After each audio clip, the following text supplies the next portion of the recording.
Hey everyone, welcome back to the channel. Today, I'm breaking down something you've definitely heard of, but might not fully understand: NFTs or non-fungible tokens. They're way more than just monkey JPEGs or viral art. NFTs actually represent ownership, identity, and value in the digital world. And whether you're a creator, collector, gamer, or investor, these things are changing how we interact with everything online. So, what NFTs really? How do they work? What are they good for? And which coins and blockchains are leading the space? Let's unpack it all, right now. NFT stands for non-fungible token. Non-fungible just means unique. Unlike Bitcoin or USDT, which are fungible, one BTC is the same as any other, NFTs are one of a kind. They're digital assets that represent ownership of something unique, stored on a blockchain. That something can be digital art, music, in-game items, virtual land, videos, domain names, event tickets, even real-world assets like real estate. NFTs are bought, sold, and traded on marketplaces, but unlike copying an image or file, ownership here is verifiable and traceable on the blockchain. So how does all this work behind the scenes? First, smart contracts. NFTs rely on smart contracts, self-executing code that defines the token's rules.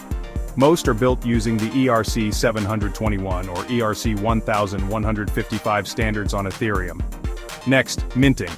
When you create an NFT, you mint it. That means writing it into a blockchain, assigning it a unique ID and metadata, like the image, name, and creator info. Then there's blockchain storage. The NFT itself lives on a blockchain, usually Ethereum, Polygon, Solana, Tezos, or BNB chain. But the media, the image or video, might be stored on IPFs, Arweave, or sometimes even centralized servers. Finally, ownership and transfer. Every NFT has a verifiable owner. When it's sold, ownership transfers transparently. Some NFTs even have royalty functions, paying creators every time it resells. In essence, an NFT is digital proof of ownership for a specific asset, powered by the blockchain. But NFTs aren't just about art. They're the foundation for digital ownership, opening the door to a ton of new possibilities. Artists can mint, sell, and earn royalties without galleries or middlemen. In gaming, you can own and trade skins, weapons, characters, and even move them across games. Virtual real estate? Yep. Buy land in metaverse platforms like the Sandbox or Decentraland, build on it or rent it out. Music and media? Artists like Snoop Dogg and 3LAU have dropped songs as NFTs, giving fans ownership or access to exclusive content. NFTs can also act as tickets to communities, events, courses, or even physical spaces, like a VIP pass. And it goes further. NFTs can be tied to your identity and reputation, like degrees or loyalty points. They can even prove authenticity for real-world products like sneakers, watches, or real estate deeds. Bottom line, NFTs are the digital key to everything unique and ownable. So who's building all of this? Here are some of the top coins and platforms leading the NFT charge. Ethereum, the birthplace of NFTs. Most high-value projects like Bored Ape Yacht Club and CryptoPunks are here. High fees but super secure. Polygon, a layer 2 for Ethereum with fast, cheap transactions, used by brands like Starbucks, Reddit, and Nike for NFT campaigns. Solana, fast, low-cost, and home to projects like Mad Lads and OK Bears. Immutable, a layer 2 focused entirely on NFTs and gaming, powering platforms like Gods Unchained. Flow, built by Dapper Labs, creators of NBA Top Shot, and designed for consumer-friendly NFTs, especially in sports and entertainment.